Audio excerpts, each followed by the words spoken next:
Listo, pues a ver, somos algunos por aquí. Y bueno, solo para fines de la grabación, habrá gente que empezará a ver esta sesión a partir de este momento que prendimos el recording. Entonces, bueno, si lo están viendo en grabación también, siéntanse muy bienvenidos. Que lo diferido de ver esto en grabación no les quite tampoco la mística de ser parte de esto y de escuchar a Paulo, de escuchar a los que van a compartir.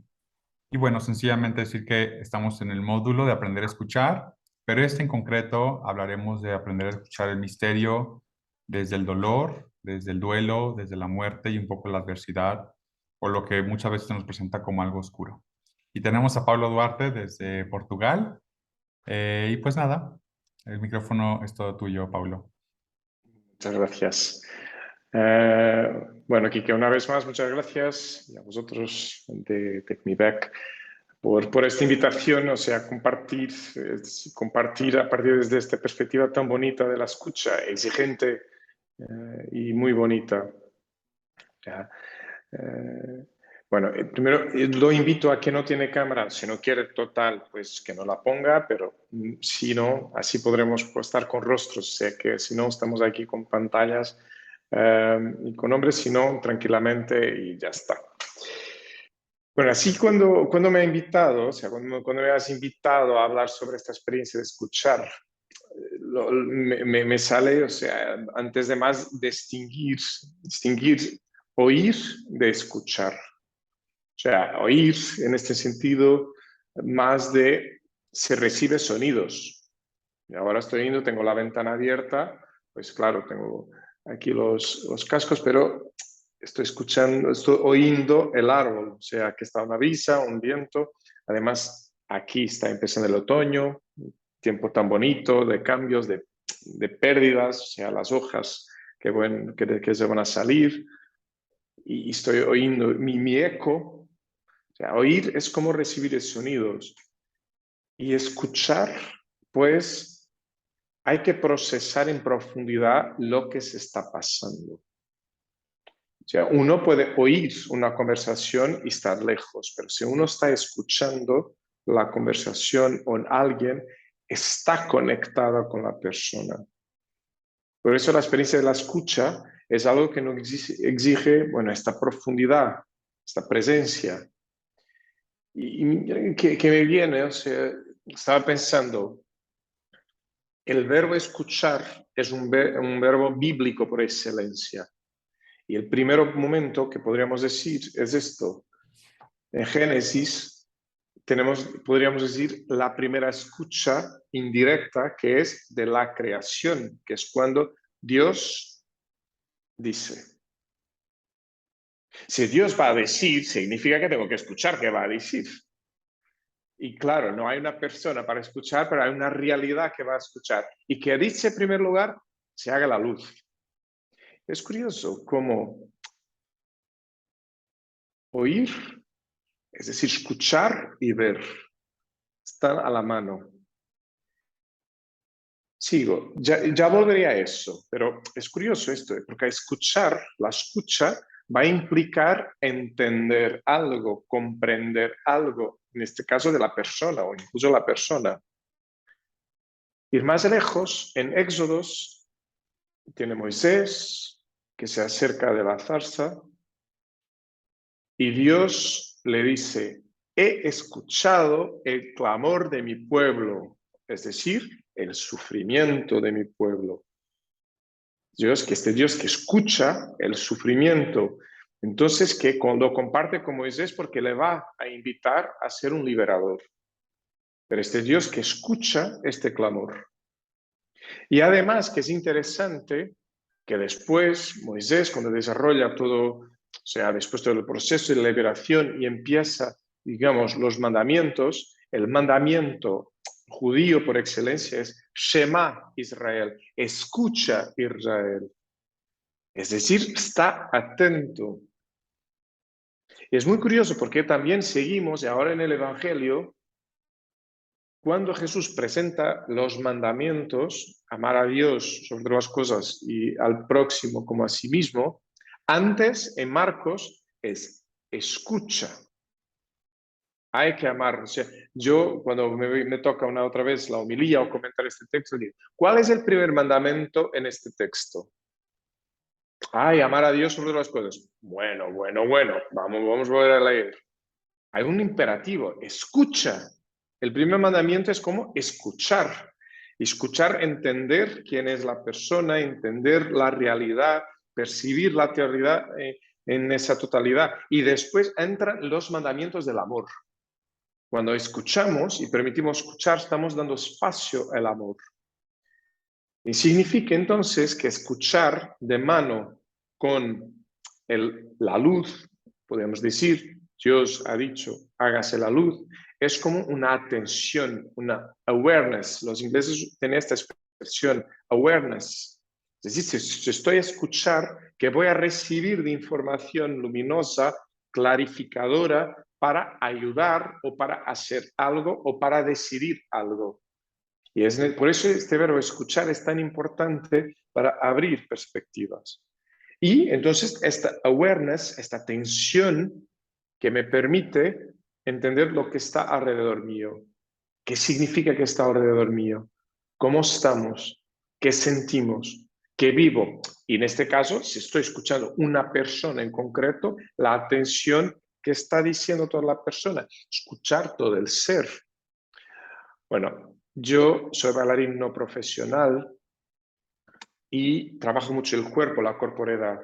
Escuchar el otro significa escuchar desde el todo. O sea, por eso muchas veces nosotros que acompañamos personas y hemos acompañado pues por toda la pandemia en la pantalla, a mí te entendía que está muy concentrado porque cuando estoy escuchando a la persona personalmente, estoy escuchando sus pies, estoy escuchando sus manos, estoy escuchando el timbre de la voz, que aquí puede pasar, pero cuando estamos personalmente, es decir, estoy escuchando el ser total de la persona en cuerpo que es.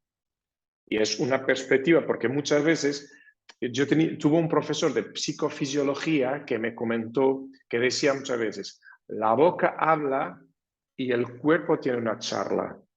Porque es decir, nosotros por la boca podemos decir algunas cosas que nuestra realidad total está diciendo por veces al opuesto. Buenos días, ¿qué tal? ¿Todo bien? Sí, todo bien, maravilloso. Sí, mi vida va felicísima.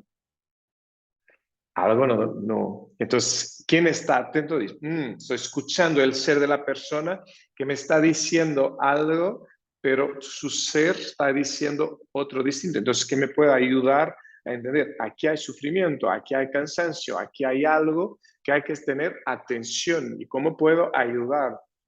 Porque la escucha me da una perspectiva de verdaderamente cómo puedo ayudar, porque hay situaciones que yo percibo, comprendo que esta persona está viviendo algo, pero no le puedo decir lo que está viviendo, porque puede no estar preparada para eso.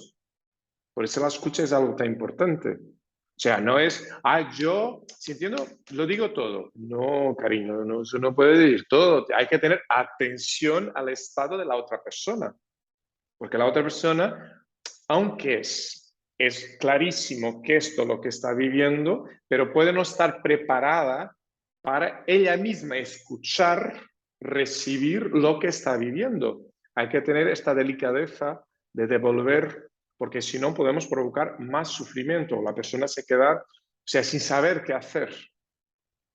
Yo siempre doy un ejemplo en ejercicios. O sea, aquí, yo cuando oriento una tanda de ejercicios, si yo estoy acompañando a la persona y puedo acompañarla después de los ejercicios, pues claro, voy diciendo algo. Si no puedo acompañar y la persona se va a su vida y nunca más la voy a ver, aunque yo pueda escuchar y entender algo, no le puedo decir porque después la persona va y entonces, ¿dónde queda mi responsabilidad ética? Porque cuando estamos tratando de situación de sufrimiento, no podemos decir todo, sino podemos acompañar todo el recorrido siguiente.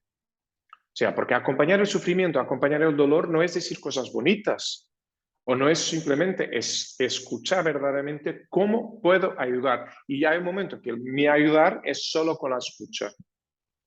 Y después decir, doy un abrazo y que siga en viaje.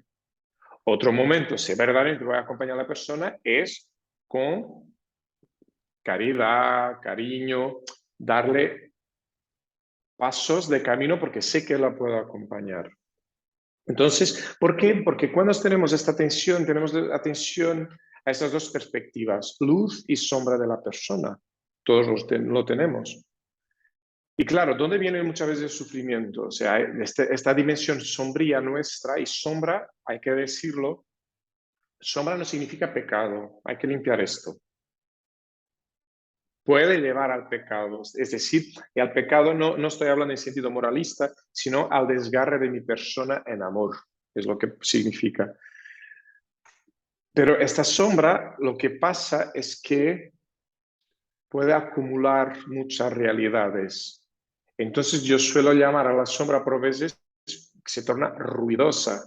Ruidosa como en mis acciones, en mi modo de estar con las otras personas, en el modo de estar conmigo mismo, en el modo de estar con Dios, pues empieza a ser ruidos. Porque muchas veces la sombra lo que tiene algo que o no me gusta, que me causa sufrimiento, que me causa dolor.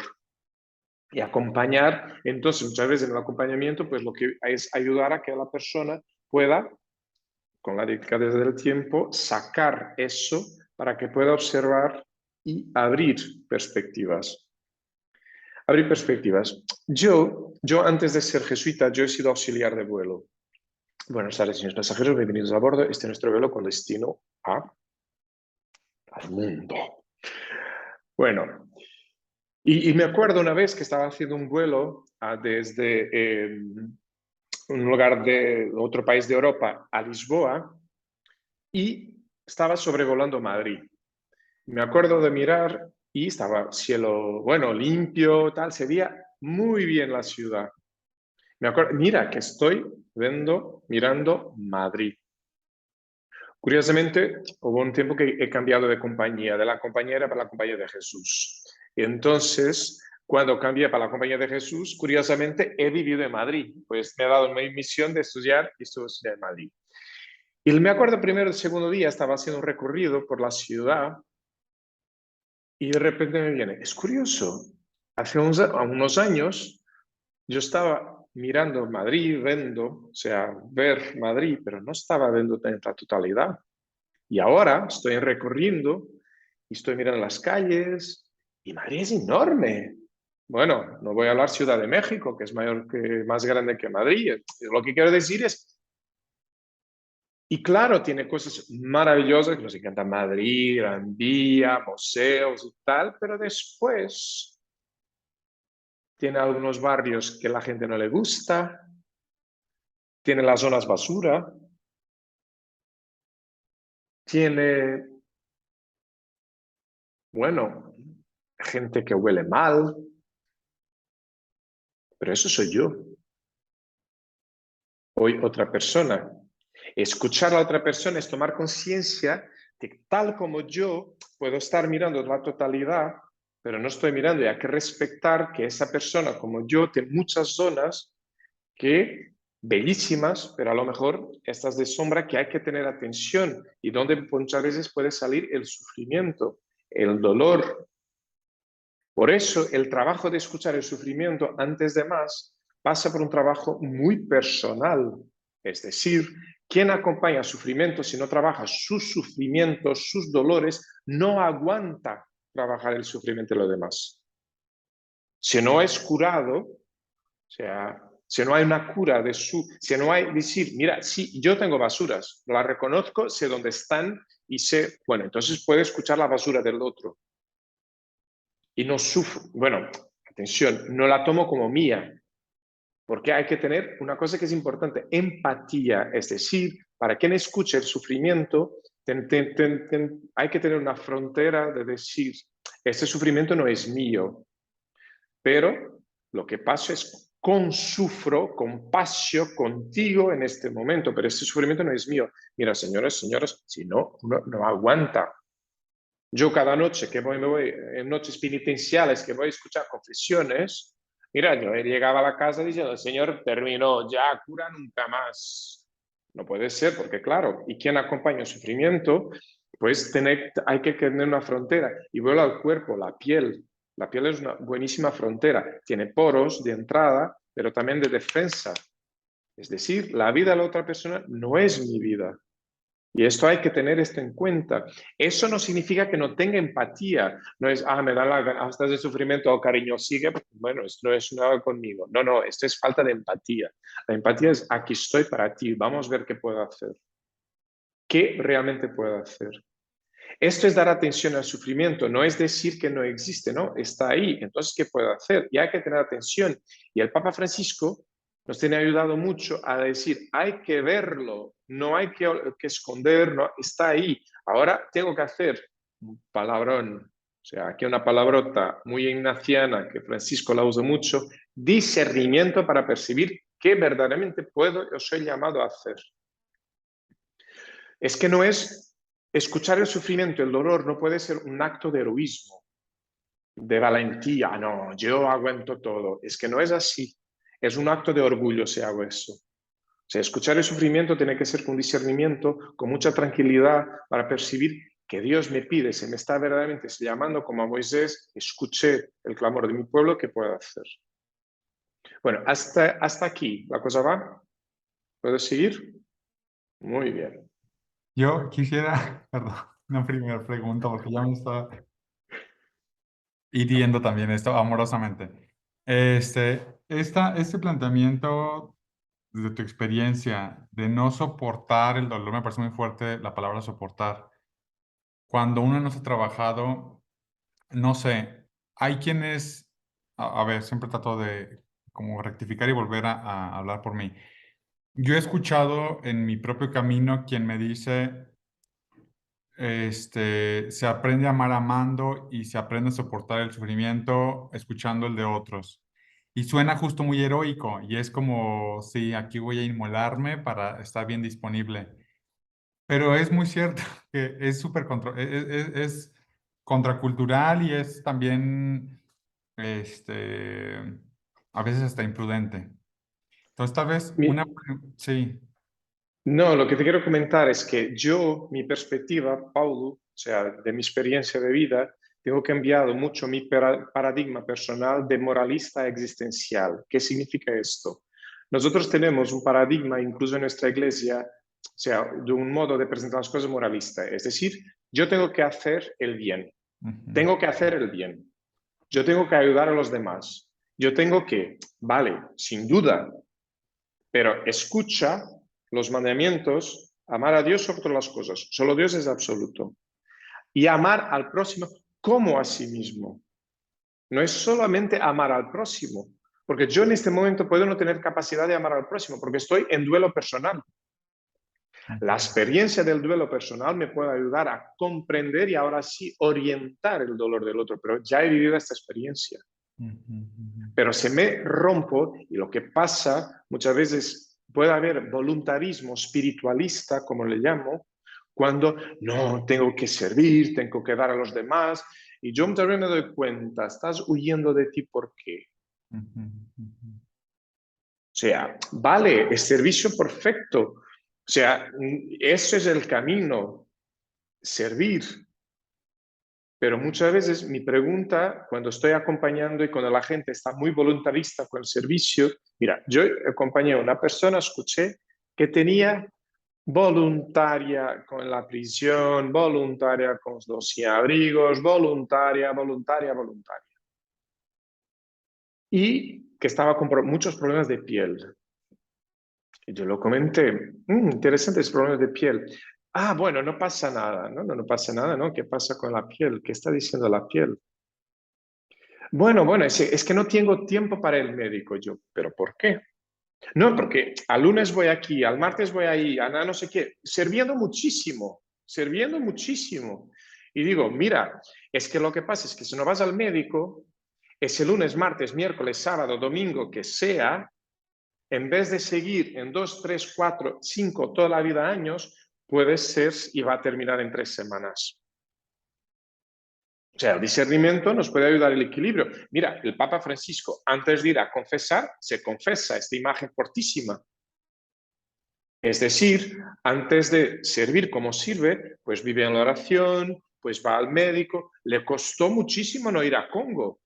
pero la rodilla no ha permitido. No, voy a Congo aunque sufra muchísimo. ¿Qué ejemplo está dando? No, de desequilibrio. Y el Papa quiere dar un ejemplo de equilibrio. Sufre con eso, por supuesto. Lo que quiero decir es que tiene que haber un discernimiento, sobre todo porque cuando estamos lidiando, mira, yo acompañé a mujeres con violencia de género. Yo visité, Jaime, ya te doy la palabra. Yo acompañé mujeres víctimas de violencia de género. Yo cuando estaba en Madrid, pues visitaba inmigrantes en situación irregular que eran puestos ahí para deportación. Y después todo sufrimientos de duelos, de situaciones, pues ahora también de sufrimiento fuerte con cuestiones de divorcios, con cuestiones de duelos, cuestiones de sexualidad, etcétera, etcétera. Mucho sufrimiento. Y es decir, si uno no va trabajando interiormente, después puede quedar agotado y físicamente va a dar señales de que no puedo más. Pero no, es que tengo que ser ejemplo para todo el mundo. No, no, no, yo no tengo que ser ejemplo para todo el mundo. Yo tengo que dar mi mejor, porque si no, sutilmente entra el demonio de la idolatría del servicio. Ignacio tiene este detalle que es el mal con apariencia de bien. Porque puede ser un bien el servicio, pero puede estar a hacer daño. Hay que discernir. Jaime, por favor. Me, me, me llega mucho al alma eso. Yo hace poco fui seminarista y el dolor de la muerte de mi abuelo me llevó a refugiarme en la iglesia. Mi abuelo lleva 1 año y pico de muerto y fue como que el dolor más inenarrable del mundo. Y a veces intentaba acogerme a la iglesia como la madre y maestra que es y buscando la acogida y encontraba un rechazo sistemático a mi dolor. Tal parece el fenómeno de la mortificación mal entendida llevaba a una inhumanidad. Entonces yo les expresaba mi dolor y recibía respuestas tales como, haga un rosario por el alma de su abuelo y deje de llorar que no lo deja descansar. Y era muy doloroso encontrarme con ese fenómeno. No hablo de la Iglesia Universal, quiero atender a eso, sino en mi parroquia. Y me encontraba con muchos servidores que la parte humana, que la dimensión, que la acogida no estaba, sino que lo que importaba eran las cifras de evangelización y que yo fuera a misa y que yo atendiera a esta dispensa de sacramentos, haga parte de, pero a mí no me importa su humanidad, a mí no me importa si usted sufre o no. Y el tema de la mortificación fue una cosa muy traumática. Yo hace poco que fui seminarista, porque era como querer violentar mi dolor, o sea, no entender mi dolor. Era mortifíquese, entréguele eso al Señor. No, pero yo quiero llorar, yo quiero gritar, yo quiero expresar, yo quiero sacar esto de mi interior, por favor, no hagan esto. Pero claro, me llenaban de textos bíblicos y de elementos magisteriales que estaban en el catecismo sobre el dolor, y me hablaban de salvifici doloris, y claro, yo leí, pero claro, yo comencé a entender que no es, o sea, la interpretación de la literalidad no puede ser, o sea, y yo pues les quería comentar, y perdón si hablo mucho, en que a veces nos falta humanidad, humanidad Sí. ante el dolor del otro. Mira, Jaime, muchísimas. Mira, este es a mí el otro lado de la pantalla, que si en este momento estuviéramos juntos, pues yo me levantaba y daba un abrazo fuerte. Ya está. Así, un abrazo muy fuerte, Jaime. Así clarísimo. O sea, la primera cosa, ¿sabes? No decía nada más, es un abrazo. O sea, porque, claro, estos son los peligros de que quien no está escuchando verdaderamente a la persona. Y gracias de corazón por tu ejemplo.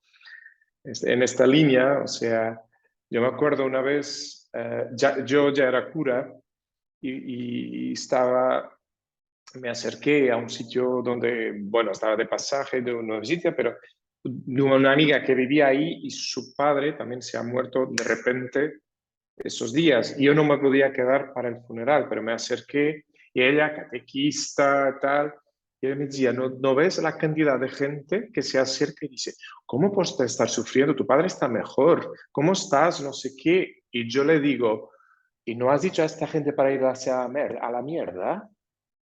¿No has dicho a estas personas para que se vayan a la mierda? O sea, ¿qué significa?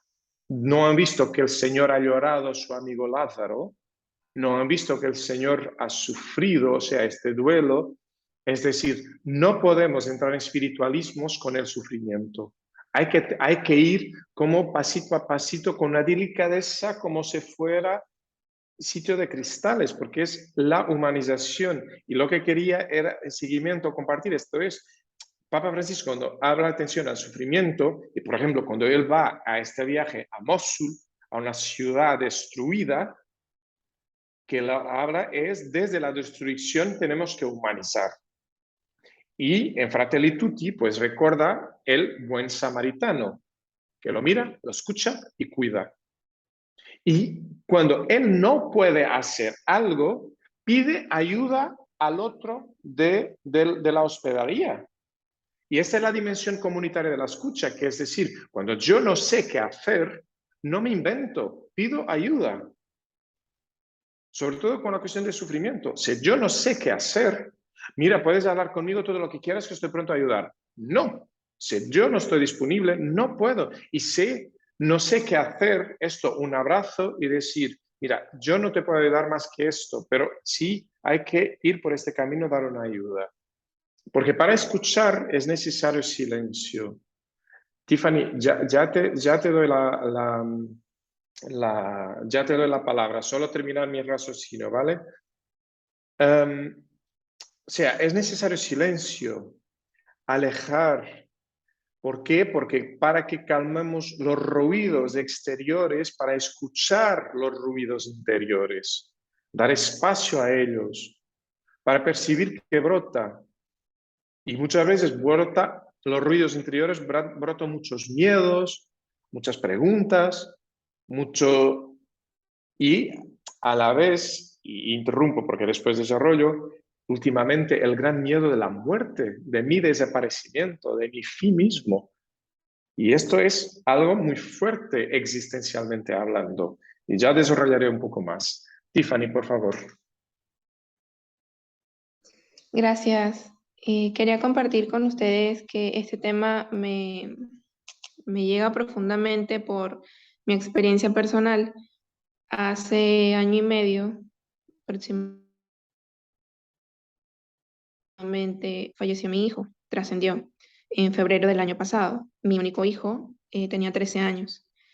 Es mi bala de cañón, es lo que me llevó a mí o sea, yo literalmente morí ese día con él. Yo morí y he estado en un proceso de transformación y conversión en Cristo. De verdad he podido conocer a Dios, un Dios de amor, de misericordia, que no era el Dios que yo conocía o que me habían enseñado cuando pues, yo era pequeña entré en el camino de la iglesia o en este proceso de formación católica que he tenido. Eh, es un proceso muy duro, sinceramente no lo deseo a nadie y yo solo sé que he sobrevivido y sigo como una persona cuerda, funcional y consciente gracias a Jesús, a esa experiencia que tuve con Él. Y lo que quería compartir es que en este proceso de transformación que he llevado, que ha sido en muchos niveles y que he recibido, gracias a Dios, un acompañamiento muy cercano, oportuno y adecuado en lo psicológico, psiquiátrico y espiritual, es entender el tema del servicio que comentabas. Cuando yo entendí o empecé a comprender muchas cosas del por qué y el para qué había pasado todo lo que sucedió en mi vida, entró en mí una ansia, una necesidad de servir, de entregarme, de darme a los demás, de llenar ese vacío que en este momento yo tenía en mi corazón y no entendía. O sea, yo tenía muchos sentimientos descontrolados, encontrados, y yo quería servir, salir, participar, y tal cual lo comentaste, de todas las actividades habidas y por haber. Pero me di cuenta que no podía hasta que un sacerdote me hizo ver que si yo no sanaba, no podía ayudar a otros a sanar o a lo que sea que yo quisiera ayudar.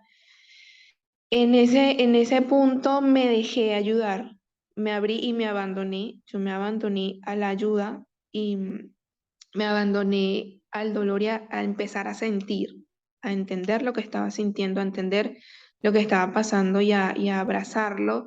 Y ahí sí, dejarme sanar por Jesús también.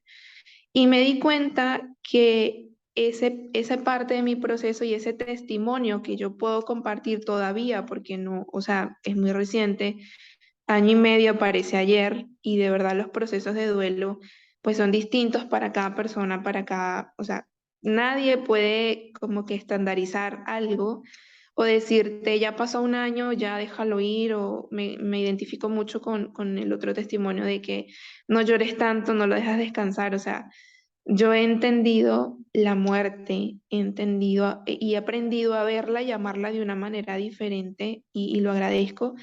Y me he dado cuenta y me siento una satisfacción de que con mi testimonio y mi proceso de sanación, yo he ayudado también a otros, solo dando mi testimonio, solo contando cómo yo lo estoy afrontando, cómo yo lo he podido sobrellevar día a día, sin ansias ni afanes de servir por servir, de quiero ayudarte, en qué puedo hacer. No, o sea, sencillamente contando cómo Dios me ha tocado a mí, cómo yo me he dejado abrazar y cómo yo me he entregado y he ofrecido también, he puesto en sus manos todo esto que siento. Eso me ha ayudado y ha ayudado a otros sin yo esperar que eso fuera así.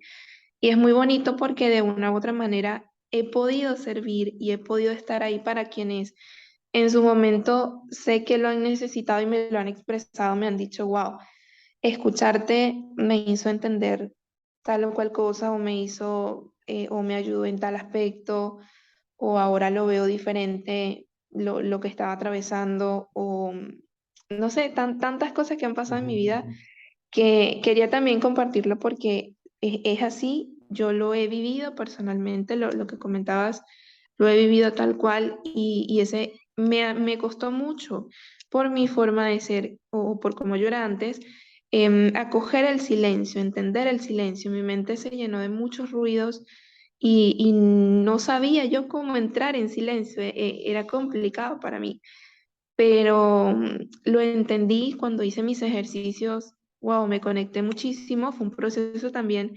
difícil de los primeros días, y ya a los finales pude encontrar esa conexión. Entonces, quería compartir eso y decir que sí, yo lo he vivido Muchas tal cual lo has gracias. contado. Muchas gracias por compartir. Bueno, el abrazo, o sea, el abrazo fuerte que podría dar ahora con sentir.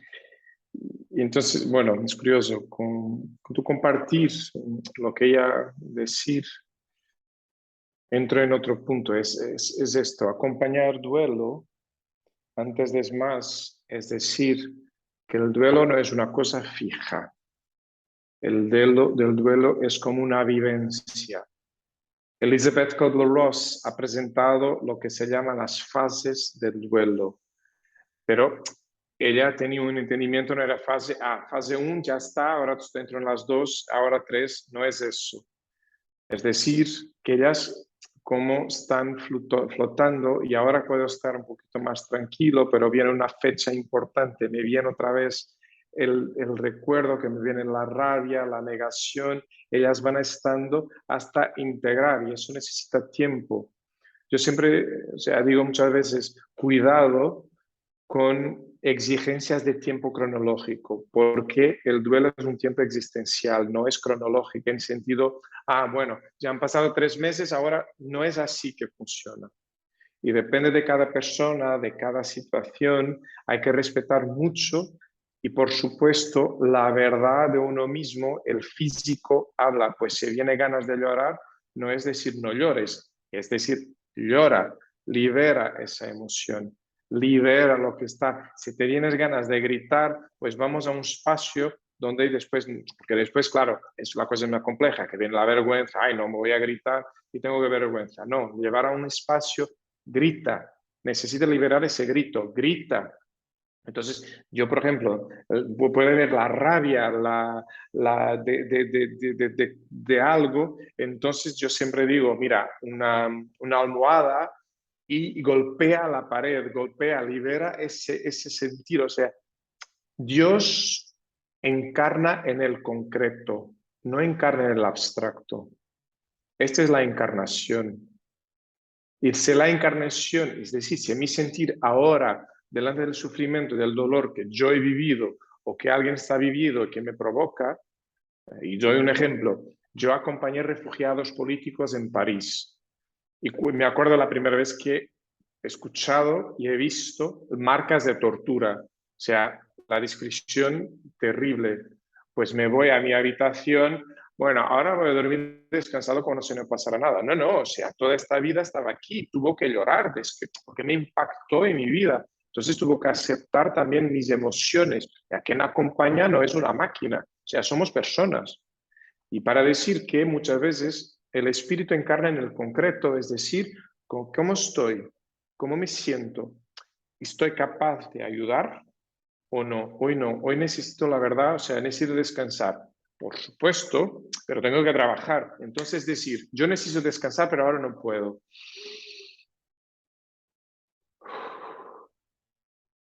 No voy a mentirme a mí, no voy a entrar en un autoengaño diciendo, no pasa nada, no, está pasando algo, pero ahora tengo esta responsabilidad. Entonces, no es decir, no interesa, es decir, estás aquí, pero ahora tengo otra cosa importante que hacer para que después pueda trabajar bien esto, pero no es esconder.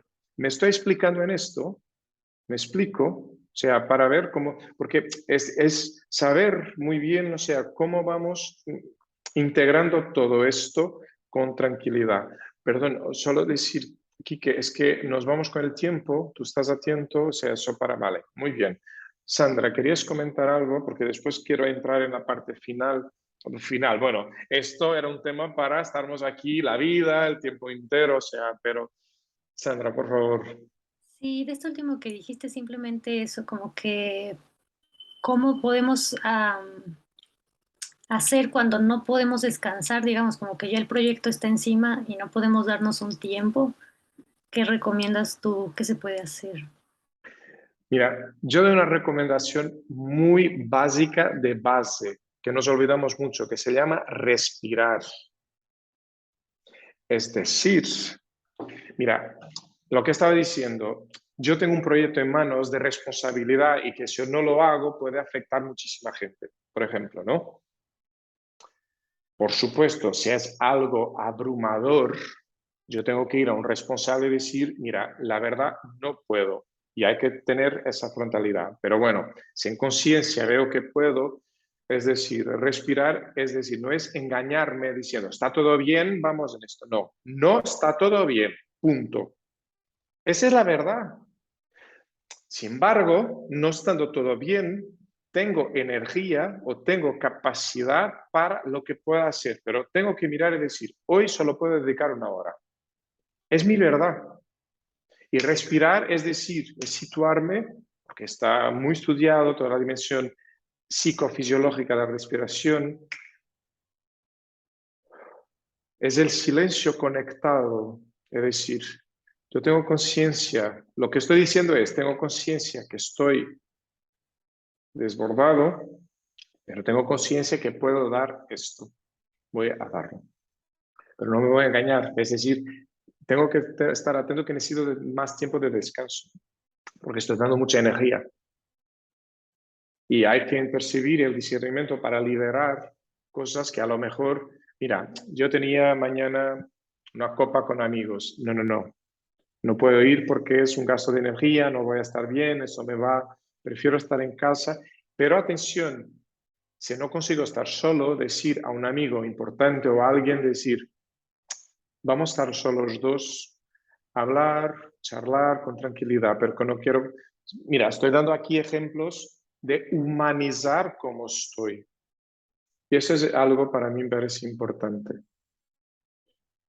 Bueno, voy a seguir para terminar, o sea, lo que quería compartir. Tampoco, o sea, ya lo he dicho, pero sobre esto de la muerte, he tenido oportunidad de leer, bueno, 2 libros. No sé si hay traducción. Yo creo que sí, casi seguro. Traducción en español, casi seguro.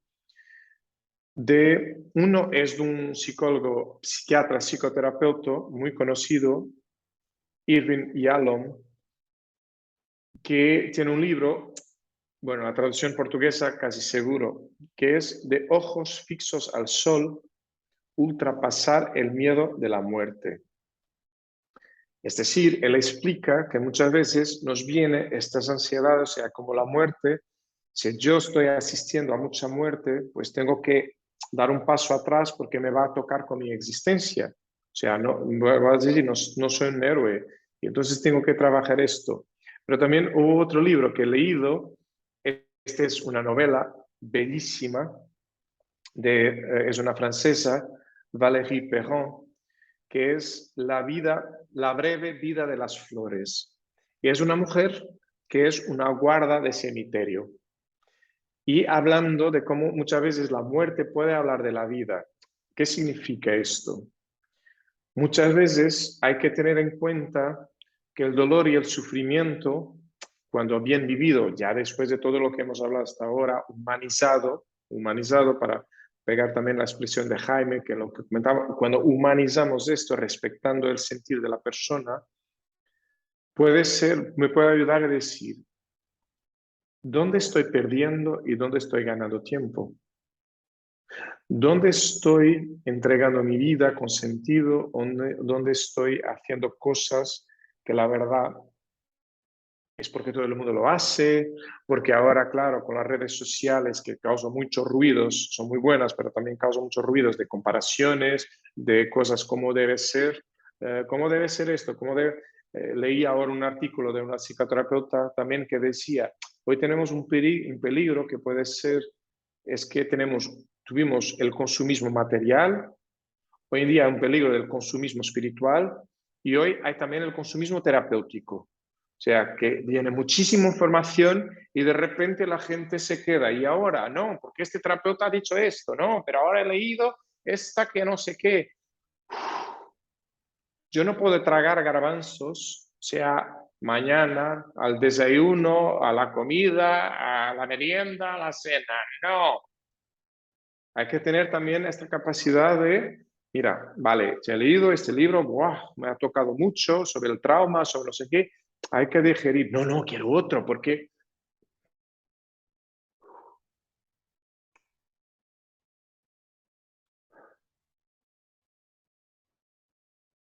eso me puede hablar de la vida.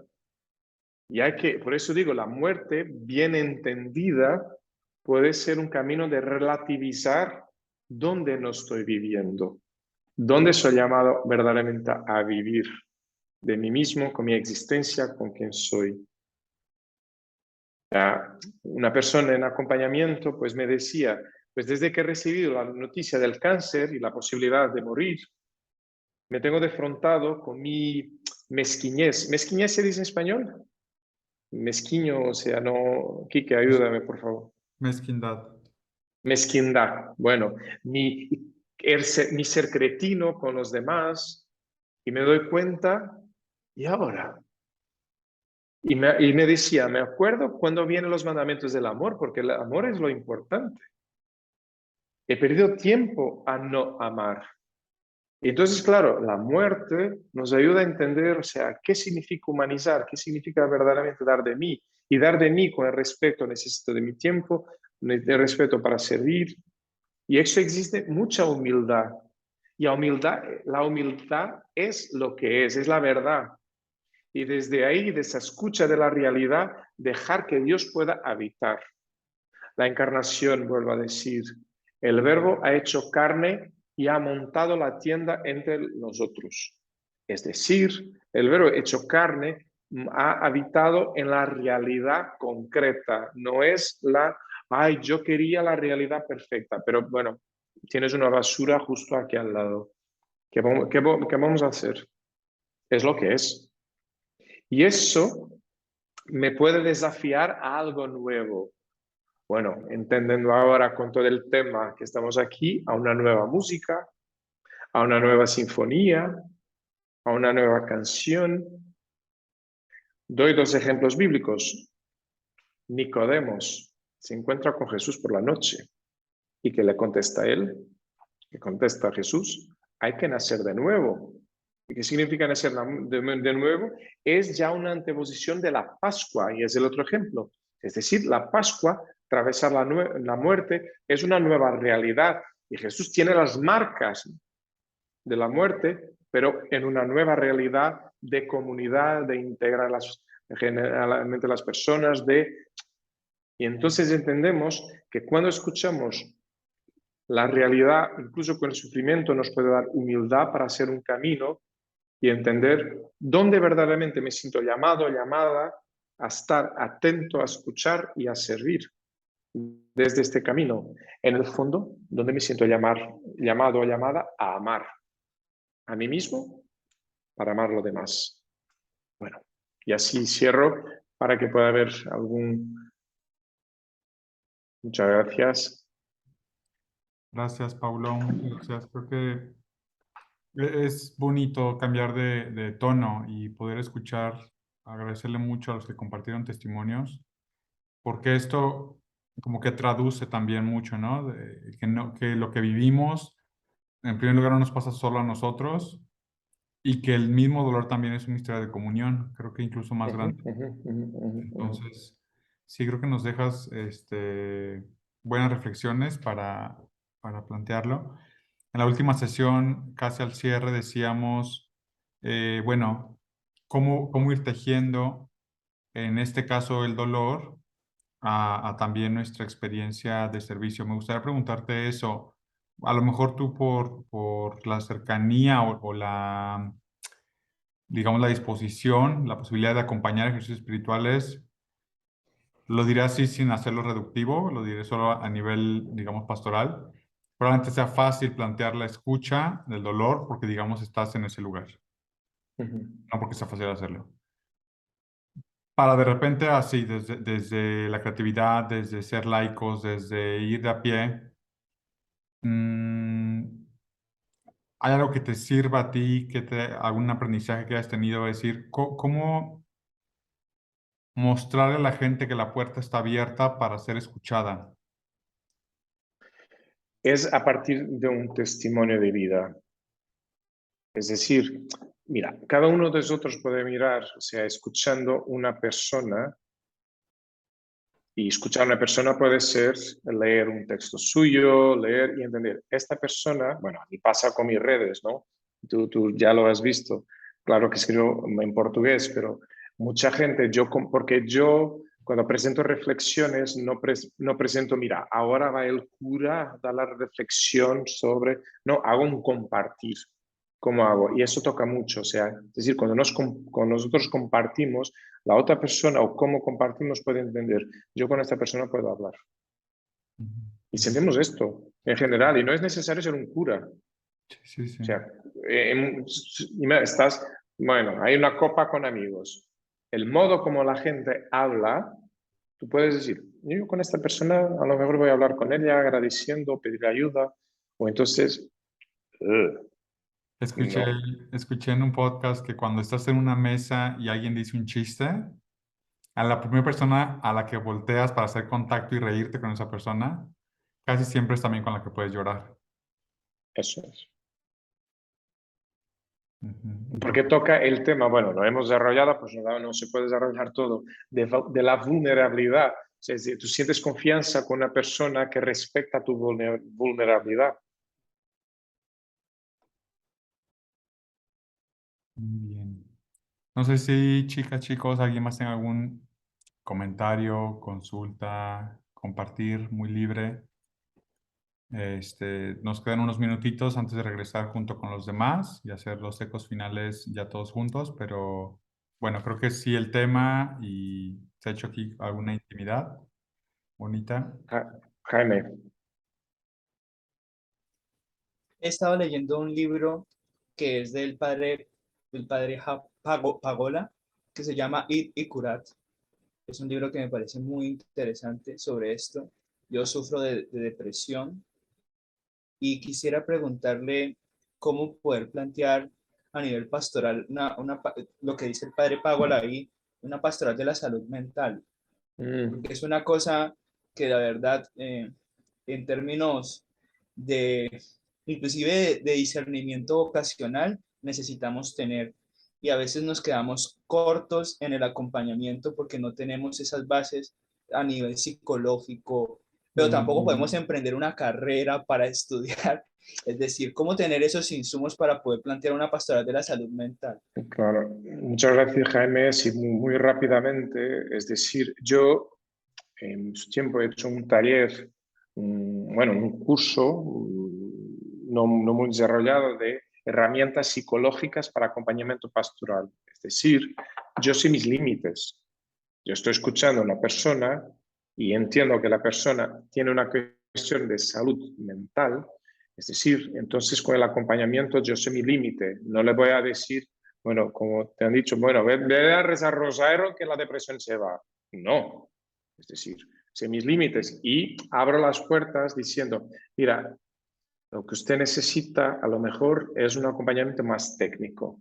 Por esto. O sea, tengo formación e información para abrir, pero más allá de eso, no. Y entonces mi humildad, y yo a lo mejor no voy a hacer una carrera de psicoterapeuta, o a lo mejor sí, si el provincial, y veo en discernimiento con el provincial que lo tengo que hacer. Pero es necesario tener información y formación, no para hacer terapia, pero al menos para detectar que esto no es una cuestión espiritual, es una cuestión psicológica de salud mental.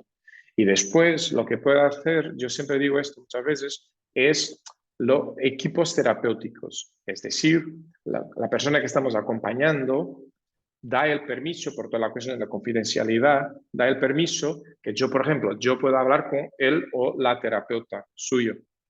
Entonces, porque si no, hay toda la confidencialidad, porque siempre digo, cuando alguien me ve en ejercicios, habla por la primera vez y me dice que está haciendo psicoterapia, un acompañamiento incluso psiquiátrico, y yo soy mucho a decirlo algo, ¿por qué? Porque claro, cuando vamos a hablar con alguien, pues siempre damos una perspectiva desde ese momento. Y yo estoy escuchando, mira, con toda la buena voluntad, bueno, yo ahora no soy así, pues tengo aprendido con el tiempo. Con la buena voluntad voy a darle consejo. No, usted lo que necesita es ir a la izquierda. Y la persona no me comenta, pero lo que ha comentado a su terapeuta o su psiquiatra, el psiquiatra dice, usted tiene que ir para la derecha. ¿Y ahora dónde quedo yo? Esto hay que tener una sensibilidad y un respeto profundo por la persona que tenemos delante. Esto es muy claro. Se me dicen, entonces yo siempre me quedo un poquito como, bueno, sí, lo que puede hacer, mira, comparta con su terapeuta, que la acompaña más tiempo. Por supuesto, usted puede rezar dando gracias a la vida, o sea, pero no me implicando porque puede ser, o sea, muy peligroso. O sea, la primera cosa es el respeto por la persona. Por eso me parece importante que en iglesia pues se trabaja cada vez más el tema de salud mental. Y quien acompaña, verdaderamente, tiene que tener formación en ese sentido. Esto es, para mí es clarísimo. Carla. Bueno, como completando esta idea, porque me encantó, ¿no? El tener ese, bueno, sí, como ese respeto por el que acompañamos. Digo, yo soy catequista y soy coordinadora de adolescentes, entonces, pues de repente también me abordan, nos acercan a mí, pero pues también esta parte de, o sea, este respeto hacia ellos en el sentido de tener límites. Me encantó como esa conclusión, porque al final de cuentas creo que Dios nos hizo seres de múltiples dimensiones, ¿no? Tenemos dimensión física, tenemos dimensión espiritual, dimensión mental, ¿no? Entonces, pues Carla, son sí, 5. sí, Física, psicológica, emocional, racional, relacional y espiritual. sí. Entonces, pues, o sea, acompañar pues sí, a las personas, pues implica reconocerlos, justo como lo mencionabas, en su integridad y pues también, ¿no? Esta parte de reconocer el límite y decir, pues en esta parte, pues no te puedo ayudar. Y también, pues, pues si es posible, pues decirle, pero pues tal persona sí, tal especialista sí. Eso, pues me encantó esa conclusión de los límites. Muchas gracias.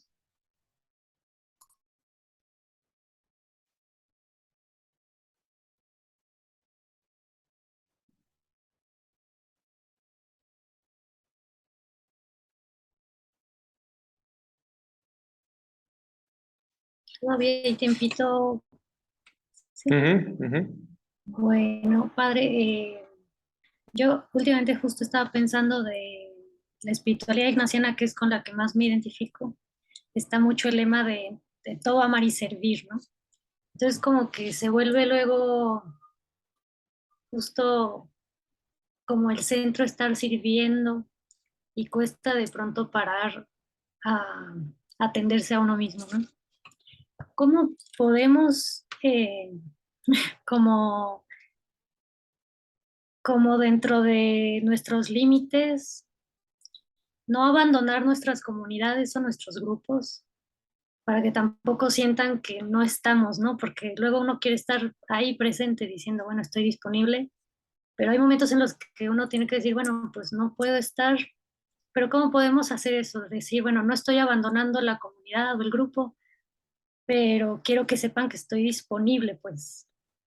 Pero eso, Sandra, me parece que es discernimiento y tener el coraje de decir, porque, bueno, claro, por supuesto, en todo amar y servir, lo cantamos, incluso en la oración de Ignacio, toma, Señor, recibid, cantamos en la misa, que se queda todo muy bien. Pero hay que saber dónde viene eso. Viene al final de todo el recorrido de los ejercicios. Al final de 30 días de ejercicios, de un trabajo interior, de sanación, de encuentro, de escucha de Dios. Y después, si sacamos todo esto de contexto, todo amar y servir, ay Dios mío, que no estoy amando todo, no estoy sirviendo, no soy capaz.